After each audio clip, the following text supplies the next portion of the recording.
What's going on, y'all? This is the next episode of the MTG Rebelcast. I am here with John Ramos, MTG, and Darth Rictus of the Dark Stream. It's Yo, yo, yo, been yo. a hell of a weekend in many ways. So I just decided to have these guys on to talk some standard Magic the Gathering with us and whatever else comes to mind, because honestly, my brain is melting from the heat, among other things. I just have not been feeling well. I've been testing out a few different decks that I see other people not testing out. I'm trying to find sort of the dark horse, the off meta deck that will break through, but I haven't. I haven't really successfully found it yet. Been playing a lot of Domain. Before that, I was playing Demir, and from what I hear, Demir is hot right now. Speaking of the weather, uh, definitely a popular list. I know we saw last week it was like 7 out of the 8 decks in that MTGO challenge. Um, so Darth Rictus, what was your experience today in the pizza box? Well, I went in with a slightly tuned up version of the mono black deck that we did the sideboard guide on, and I ended up going 3-2, dropping after rethinking a few different slots. The interesting thing about the pizza box is a teammate of mine, Darth Zero, went in with a completely weird brew and is currently going in, I think, in first place at 6-1 into the top 8. So there is some spice happening in standard right now. This is Mardu robots. So if you thought it was all solved with Demir midrange, not so much. There's some weird shit. Mardu robots. Okay, I have seen like a Rakdos version of that using the dog and among other things. The one drop enchant is an enchantment or an artifact that like you get to bring back creatures from your graveyard as you discard things. I'll have to look it up. It's not a card I've played with or really seen before today. Okay. Interesting. I'm also noticing some interesting archetypes coming back, like Mardu Vampires is a thing. I think Voldaren Thrill Seeker has introduced a dynamic to that deck, where it can really just build up, build up, build up, and then with Edgar, you can kind of finish the opponent off with those 2/1/1 backup counters, and then Voldaren Thrill Seeker, you can blow up to 2 creatures in a turn because it also gives them that ability, from what I understand. Um, but yeah, John Ramos, what's going on with you? What have you been playing? I know you typically don't play standard, so I'm interested to hear what you've got. So I started playing standard when all the new cards dropped from not the last drop with like the 60 cards, but I think it was the mom or not aftermath, but the Phyrexian before that with proliferate and whatnot. And I've always been dipping my toes into standard because everybody thinks that the black cards are good, which they are.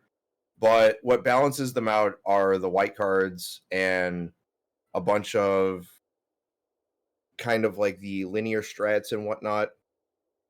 And after the bans of the 3 cards, I didn't really touch standard that much, but I saw a couple of decks that were popping up. And mostly when you see black mid range, it doesn't matter if it's Rakdos or Demir or mono black. What I realized was if mono black or mostly black cards are good, that means the white cards are good.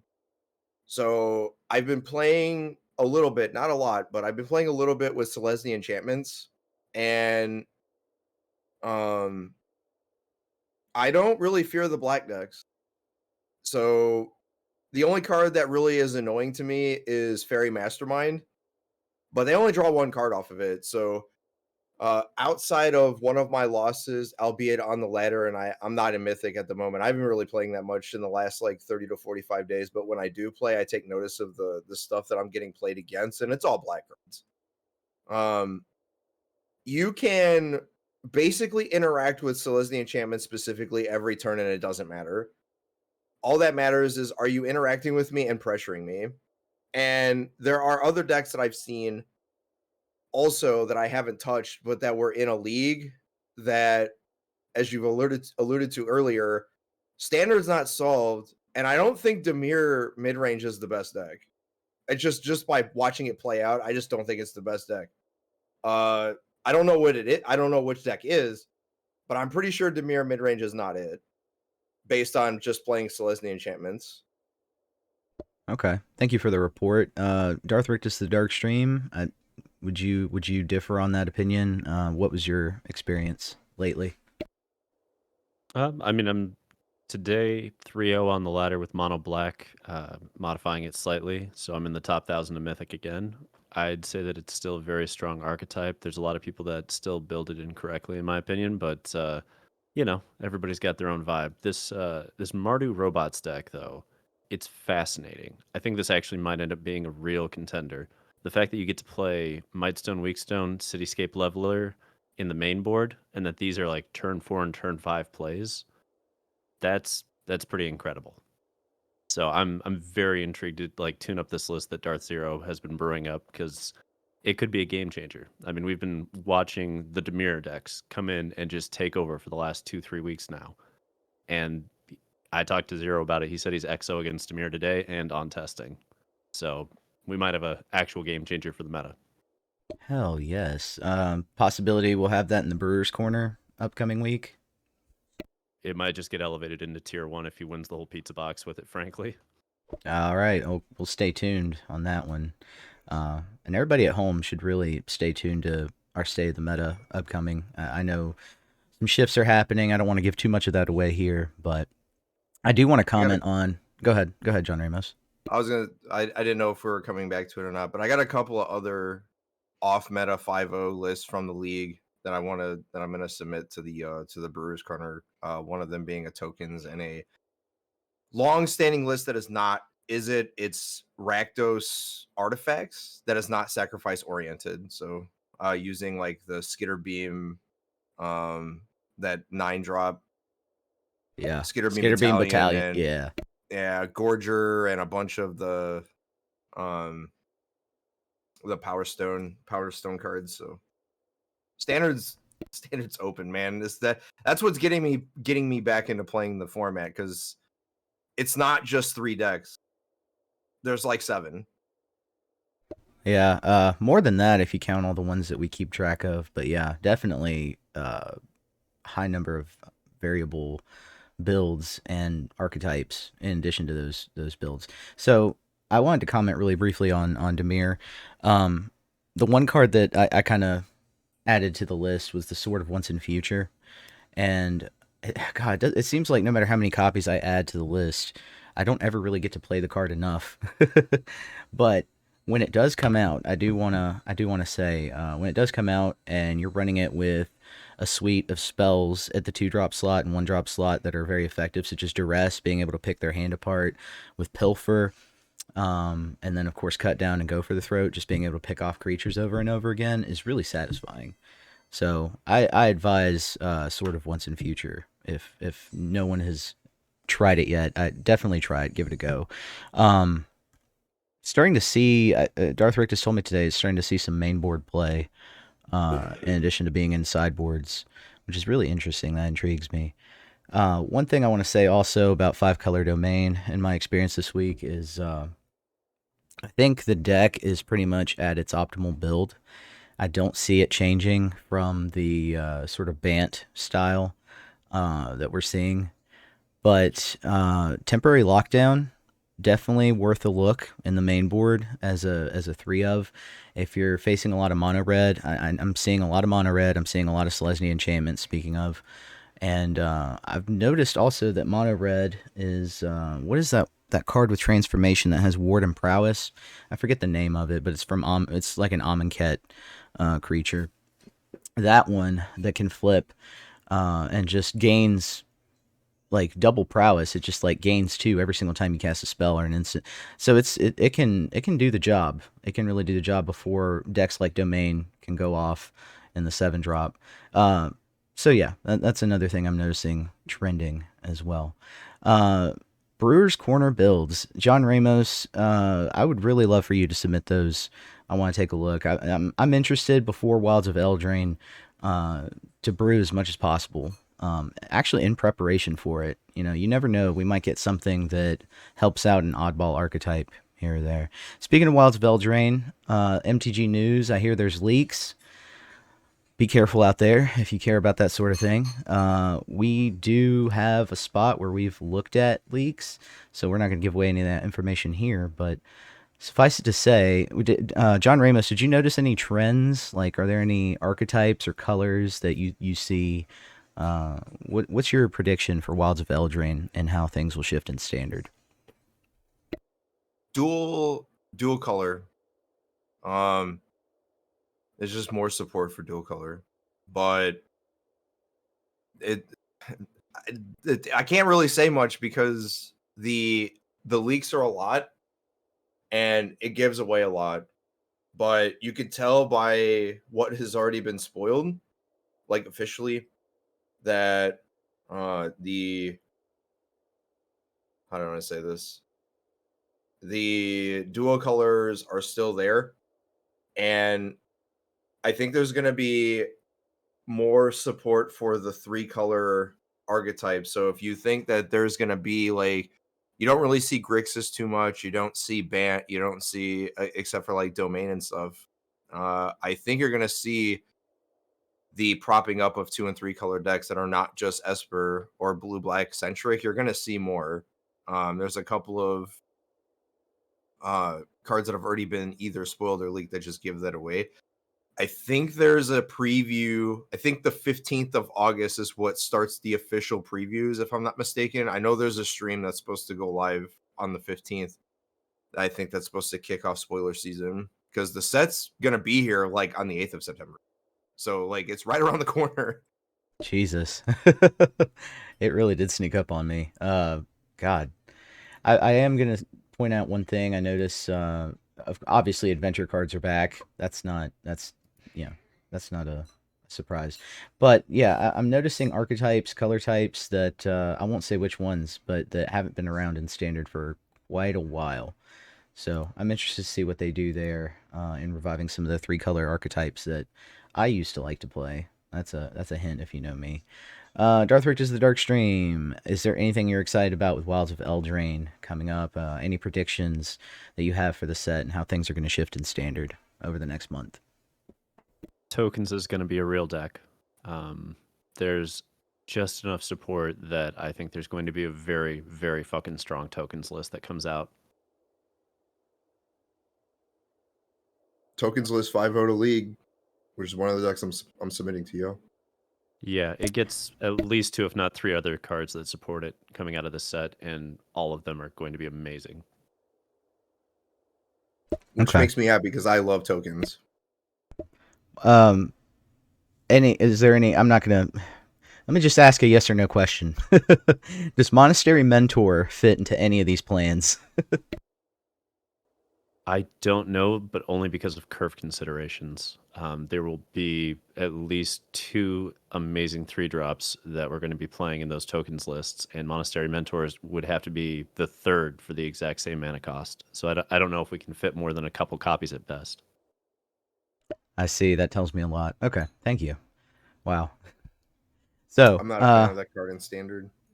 Monastery Mentor, yeah. That's too really fragile. If they give us back Jeskai Ascendancy, I think Mentor would come back.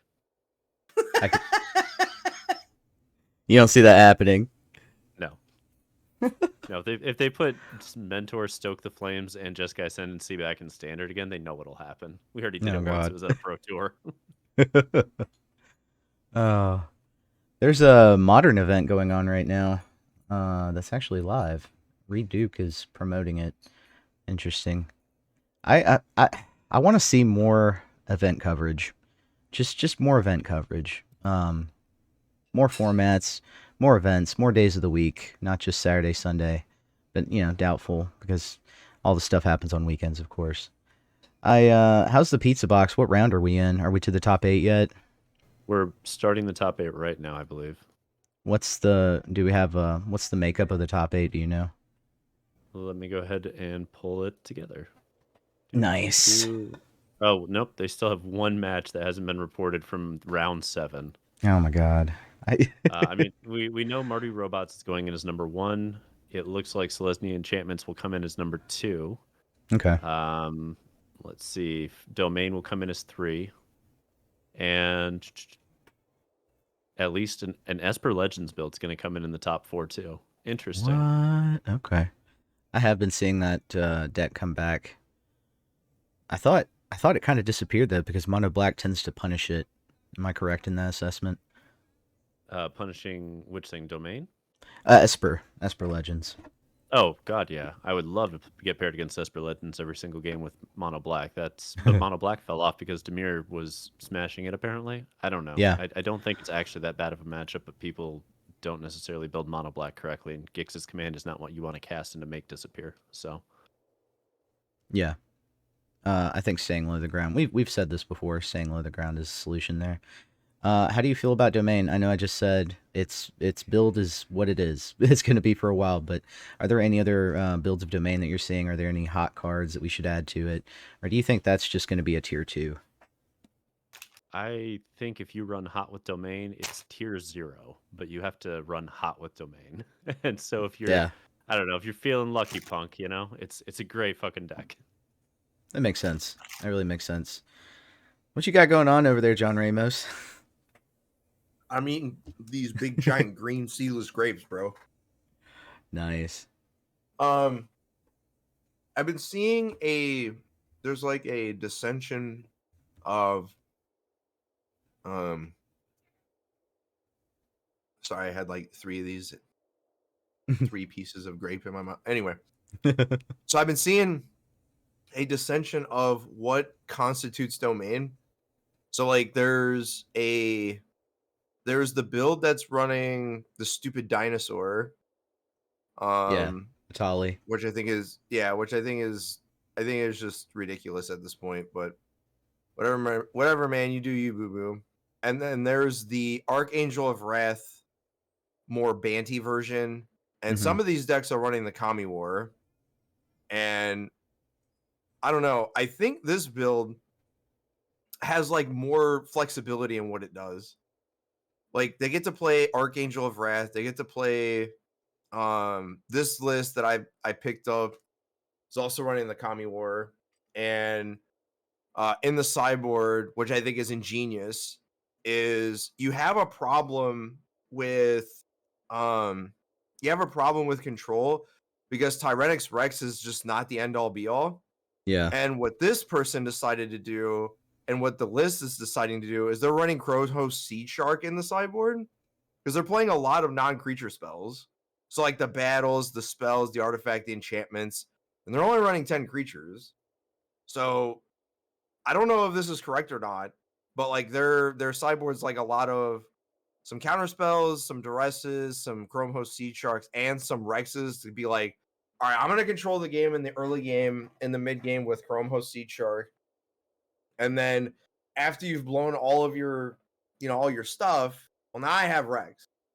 yeah. So I'm starting to like I see. said, I don't know if that's correct or not, Yeah. but it seems well suited against all of the control gamers.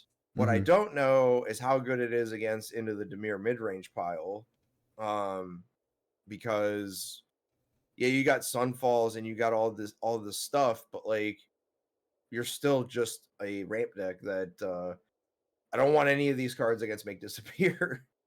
Yeah. More so than that, disdainful stroke. In my case, negate one copy of negate that I run, and like duress, pilfer. Just yeah, domain tends to get shredded in that matchup, and of course it depends on what they're running. And like I was gonna say, I am noticing actually less of the main board Sunfall depopulate builds. Like they're not main boarding the wrath effects quite as much, and they're using those slots for alternatives. I am starting to see. And it's interesting you bring up Kami War because Kami War was sort of the foundation of that deck in the very beginning. That was always the curve topper. And then now it's become, of course, Atali, Atraxa, Breach the Multiverse, and whatever balance of that you want to run. And I think the way I'm running it, it's Atali over Breach just because of the control, right? I'll do like 4 Atraxa, 1 Atali. But Kami War, that presents an interesting dynamic. I'll have to look into that one. Well, There's also the. Go ahead. I was gonna say, I think the way this deck's constructed is it wants to play the blue white plan or the Esper control plan, except they're just trying to go over the top of everybody, which is obviously what what the domain decks or rather all ramp decks do. But this deck's running, instead of Atali, they're running Archangel of Wrath, which is you're basically allowed to take damage and not be afraid of it, because you're like, I got Archangel of Wrath, I'll just get all that back. And then some of these are running the Invasion of New Phyrexia, which is the 2/2 Knight invasion blue-white that turns into Teferi. It's just kind of like your extra herd migration. And the Kami War, to me, I wish this card cost 5. Why it costs 6 is just flat out insane. Because it's basically the same as playing Elspeth Conquers Death, which was 5. And this is all 5 colors. So, whatever. I'm over it. But yeah. I don't know. I think Domain is a persistent deck. I think it's going to be around until it's not, right? So it's definitely one to keep an eye on, especially as it evolves. I want to say, just because it's not tier 1 all the time, doesn't mean that it's not a meta-defining list. I think some of the developments in the meta that we've seen over the past few weeks have been partially because of Domain. And the more we see Control, the more that we see Esper and Azorius start to take sort of center stage in that. I think we may see some changes again with Domain, reverting back to a more creature-friendly list as opposed to a ramp into breach kind of list. I don't know. The Reanimator decks aren't around anymore. It's really weird. I'm starting to wonder like when that's going to come back and be a thing. Has anybody run into Reanimation? I've seen Rakdos Reanimation recently. I think that's the only color set I've seen try to pull Reanimator. Is that an effective thing to do right now? Is there, because the Graveyard Hate's gone, but then again you have like Graveyard Trespasser in a lot of decks. Darth Rictus, did you run into a list today? What did you play against today? Honestly, I ran up against Rakdos Breach, and that was annoying as hell. But other than that, no, it's been a lot of Demir, White Weenie, the usual suspects. White Weenie is back too. That the not Orzhov control, but just mono white mid range. I'm starting to see again with Sarah Paragon and Spirited Companion and all that.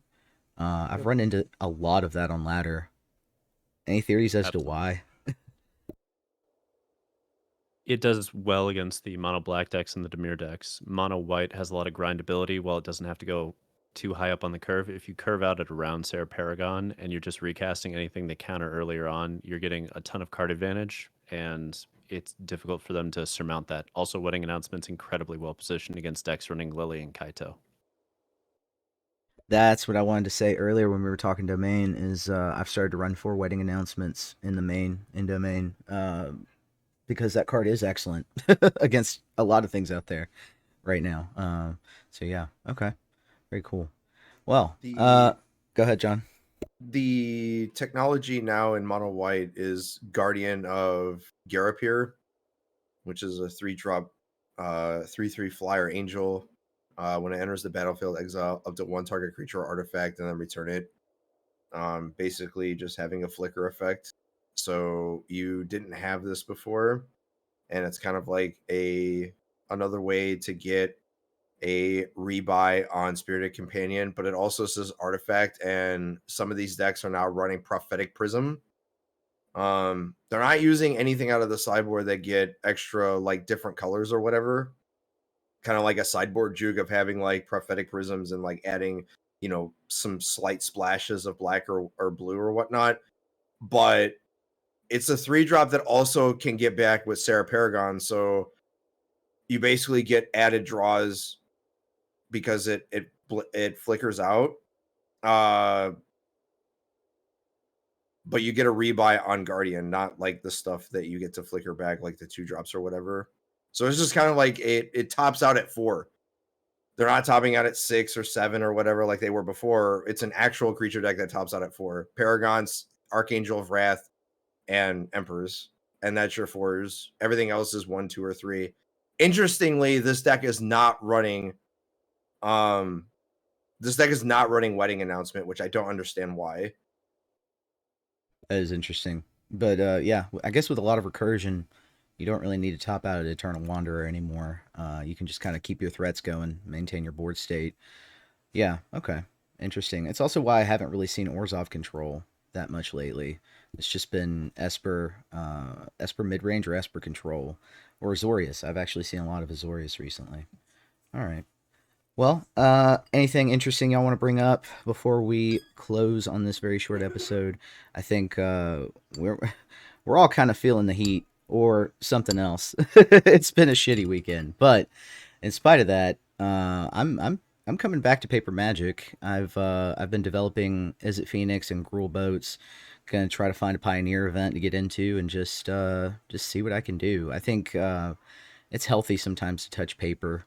I just you get away from it for too long and you start to forget some of the intricacies and nuances of playing Magic with just Arena to look at. So I don't know. I don't know if you guys want to comment on that, but yeah, I'm thinking paper might be a healthy thing for me to do, just to dabble in a little bit. It's interesting that you bring up going back to paper because the discourse, there was a MIQ qualifier weekend on Arena this over the weekend, and a lot of the pros have been talking about it a little bit. And Terabad MTG on Twitter had brought up that the Arena qualifiers, the MIQs of the qualifier weekend, seem just like PTs or Pro Tours, and it's because the MIQs have all of the best players in it. Shota, Jabberwocky, or Logan Nettles, Tangrams, and Nathan Stoyer, and many other of the top 25, top 50 players in the world. And these are qualifiers, right? These are not PTs like the Arena Championship or the regional championships in paper or whatnot. And you can go through the original, this is the original post or whatnot, but then Hall of Fame bot had posted the percentages of the last few MIQs that he played in. And generally speaking, he's 78% on day one, which he says day one feels a bit easy, but day two feels harder than a PT. And his percentage is still 65%, which you're like, that's pretty damn good for, playing in an MIQ or a qualifier.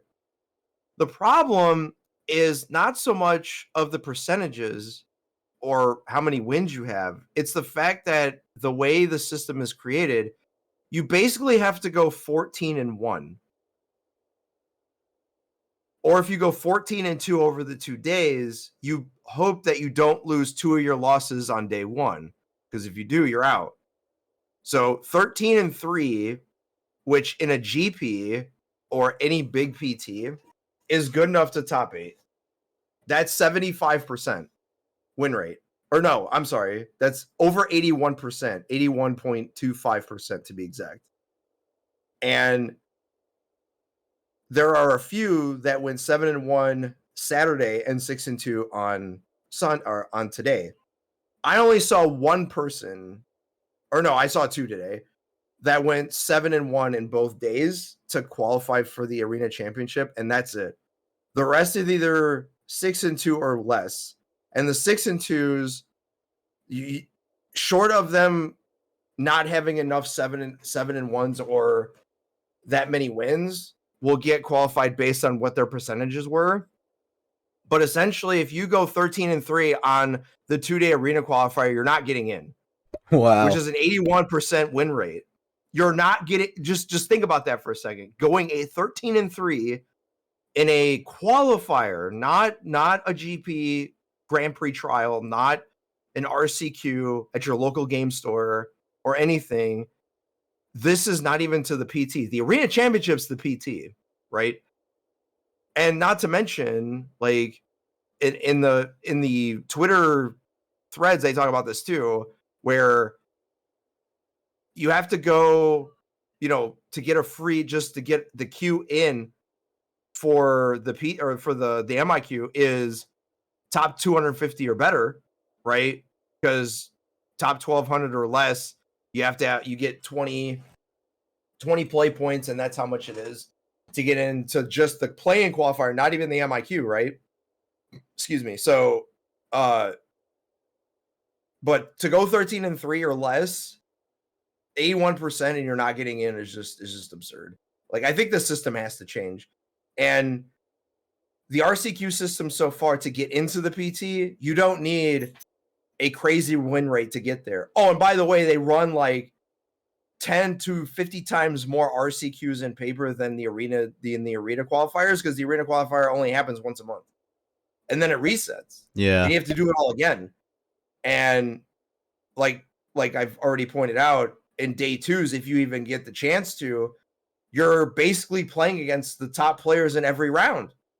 You're playing against Jabberwocky, you're playing against Shota, you're playing against Stoyer, you're playing against Tagrams, you're playing against all the other major grinders. So I don't know if Darkstream has anything to add or dissent, or how the system should change, but if anybody's trying to make it based on the percentages, there's another Twitter post about like how what you need to be, and the elite, and basically the elite player has a 5% chance of queuing based on the percentages of what the win rate is, and anybody that's less than the elite has basically less than 1% of a win of a chance to make it, specifically on arena.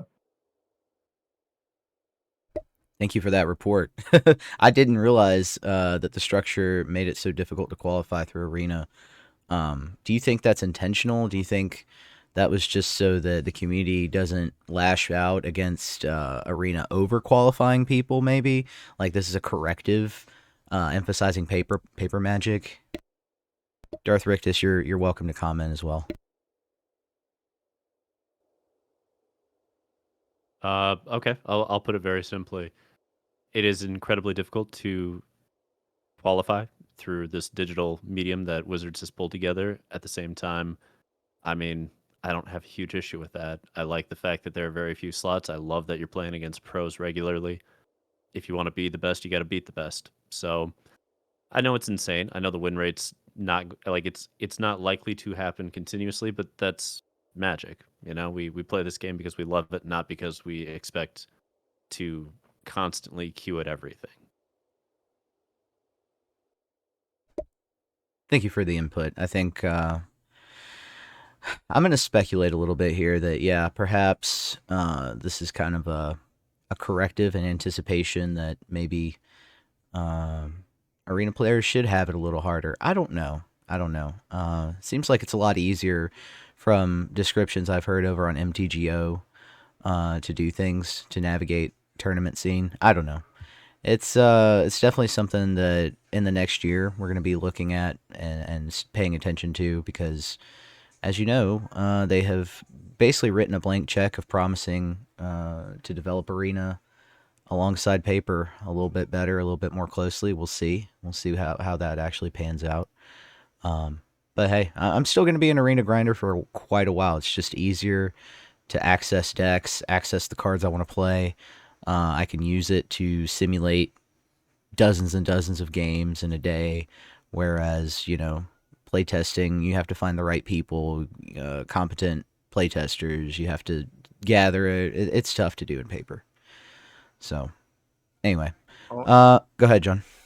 All I was gonna say was, I don't have a problem with, making it I don't want to say insanely hard, but I don't have a problem with having to go through, the end boss queue or the end boss gauntlet of playing against the best. Like, that's not my complaint. It's more of what the win rate it takes, because I understand, and we both come from the same. Me and Darkwolf has come from the same generation of you. There was always somebody, or a few, or a team of them at the LGS that were top 8 grinders, or however you want to say it, that were actually the pros that you had to get through. and that were always in the PTQs, that were always in the regionals, that were always in. You had to get through them, and I don't have a problem with that. My only issue is that, and maybe this is one of those realizations where it's just like, it's not in the cards based on where my life is, which is fine. Like I'm totally okay with that. Uh, and the chance that I have to have is basically I have to give up playing on Arena because it's way easier for me to do so. And I don't own any paper cards, not because I don't want them, but because it is virtually impossible for me to carve out a weekend away from home that like I need to spend 10 to 12 hours because that's how long a tournament day is now, where day one is like 8 rounds or 9 rounds and day two is like 8. And it's like I gotta play multiple days of Magic where it's like 10 to 12 hours. Bro, I can't do that like in paper. In Arena, it's just easier, it's cheaper for me, and I don't have to leave my house. And that's kind of like the compromise that I have, because really if it was just paper, there would be no way. Because I wouldn't be able to do this like multiple weekends at a time. It would have to be like I'd have to take a weekend like once a quarter, and it would just be virtually the same thing where it's like I have less than a 1%, chance of making it, let alone like it all has to basically work out. Which again, if you have to play against the best, that's fine. I don't have an issue with that. I'm just saying, like, should I only have that much of a small percentage chance of doing it? And if that's the way it has to be, so be it. But it just seems like I don't want to say unfair because life's unfair and people need to get over that, which is fine. But less than 1% chance, man, really? Like, come on, man. Yeah, I think the solution is to have more events, more qualifiers on Arena for them to expand that. I don't know what they could do design to help with that, but I'm with you, That man. would I can't spend a weekend in Atlanta like every 3 weeks trying to do something what? like that. Just it's hard. Well, I don't know how far you're away from Atlanta, but for me, it's 2.5 hours. And like, if there's the LGS here, I'm sure there is. But just to take a weekend out, it's not gonna happen. And more events would help because they said they were gonna do this and they haven't. If they're coming, then I don't get to complain anymore, because now it's not only, and that's the thing. I think what I'm getting at is I only get one shot a month to do it, Yeah, I'm with you right? there. So like, if I was able to do it more than once, that's double the chance. So instead of it being 1%, now it's 2. If you're doing it every weekend with challenges, or they all funnel into the same thing, now it's, instead of it being 2%, now it's 4 or 5. I'll take the odds as opposed to it being like at a virtual 0. 5% chance is 5 times more. Well, not 5 times more. It'd be like 25%, but I would have a much higher percentage of a chance to do it as opposed to only doing it once. And like I So, said, so what you're really trying to say is 50% of the time it works 100% of the time. bro, just 5% of the time. But yes, whatever. But yeah, Uh, Thank you. I definitely need to put a shine on my skills, my paper skills. I got to remember my paper etiquette, right? Like there's rules to playing paper Magic that you forget. Things aren't automated, of course, but between shuffling decks and worried about curved foils and there's just things to worry about that I just forgot. just be respectful. That's all I can say. Like, Yeah. I mean, you're not, for, I don't know how long or how many times you've played over the board or in real life or whatnot, but it is a skill that you'll lose if you don't do it a lot. And just being respectful is a huge deal. And like, I'm overly nice, like when it comes to playing, especially in REL.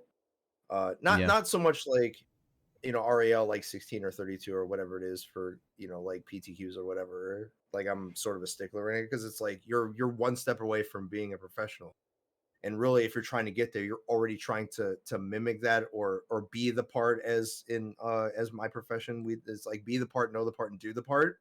Mm-hmm. so to speak. So if you're doing that, just being overly respectful is kind of like just is the only thing I could say. Like, GG's when you lose. Don't be doing that nonsense, and which drives me crazy on Arena, where you're GG and people Oh believe you're yeah. winning, like that type of stuff. Yeah.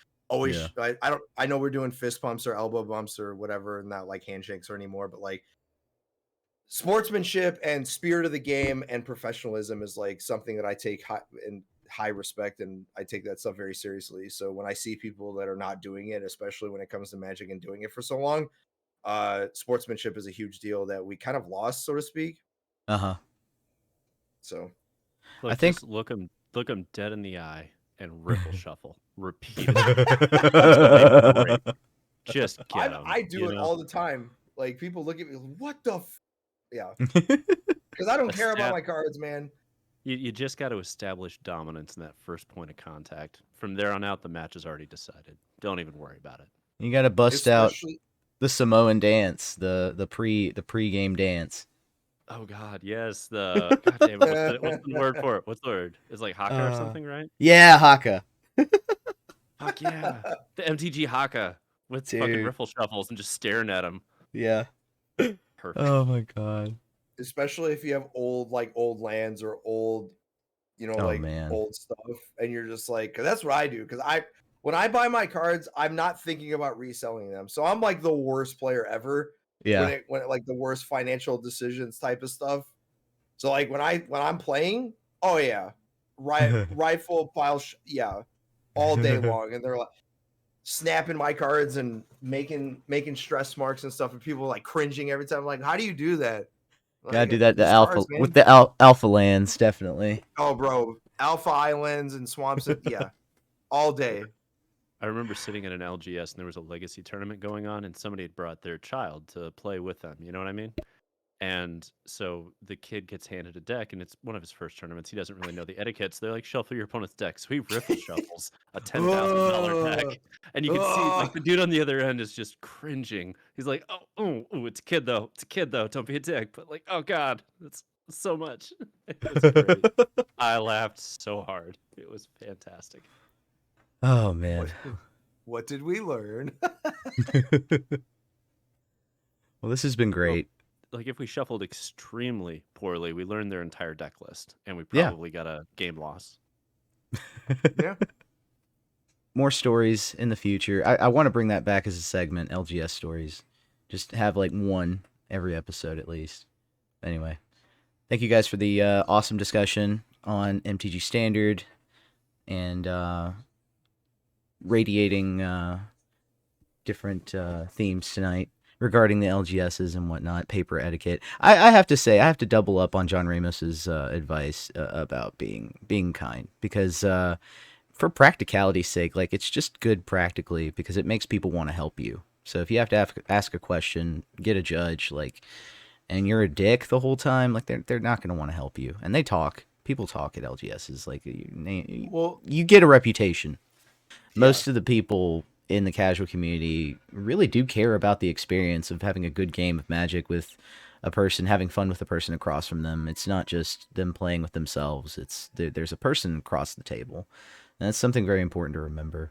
But we're out of time here. Thank you guys for coming on. John Ramos, MTG, Darth Rictus of the Dark Stream, and myself, Max Damage All Nines. You can catch us Wednesdays on the Streamer Showdowns. I think I'm definitely doing one this Wednesday, and John Ramos is typically there as well most weeks. I don't think you've signed up for this one, but I know you're there like every week. I'll be back here in the next like week or two, probably Cool. starting in September. I know I said that I would be in August, but You've got some busy. Yeah, you've been busy. You've got some stuff you've got to get done, as I understand. But anyways, Darth Rictus, you got any final thoughts for us? A final word for the audience? Eat edibles, brew harder. Thank you very much. All right, and from all of us at the Rebellion, don't forget to untap, upkeep, resist. Resist. Good night, everybody.